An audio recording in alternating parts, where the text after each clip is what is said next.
میاں بیوی روم میں جگہ کی کمی کی وجہ سے یا کسی اور سبب سے بازو نماز پڑھ سکتے ہیں کیا، جبکہ مرد سنت یا نفل وتر پڑھ رہے ہوں اور عورت فرض نماز پڑھتی ہو؟ دیکھیے کہ باجماعت نماز جب ہوتی ہے تو اس کے اندر ہمیں یہ بات بتائی گئی ہے کہ کوئی عورت کسی مرد کے برابر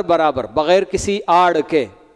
اگر درمیان میں پردہ ہے، دیوار ہے، مرد کی صف بھی وہی ہے اور عورت کی صف بھی بالکل برابر ہے، کوئی حرج کی بات نہیں ہے، لیکن بغیر کسی آڑ کے، جیسے مرد کھڑے ہوتے تو ویسے ہی مردوں کے ساتھ مل کر عورت کھڑے ہو جائے، یہ منع ہے۔ ہر حال میں عورتوں کو پیچھے کھڑے ہونے کا حکم دیا گیا ہے، لیکن جب کوئی بھی مرد یا عورت اپنی اپنی نماز الگ الگ پڑھ رہے ہیں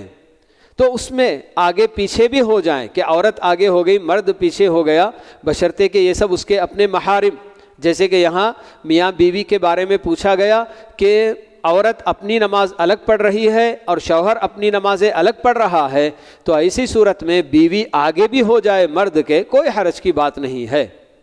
لیکن جب باجماعت نماز ہو رہی ہو تو بھلے سے اس کی اپنی بیوی بھی کیوں نہ ہو، اسے شوہر کے پیچھے ہی کھڑے ہونا ہوگا، شوہر کے ساتھ مل کر وہ نہیں کھڑی ہو سکتی ہے فرض نماز میں یا پھر باجماعت نماز میں۔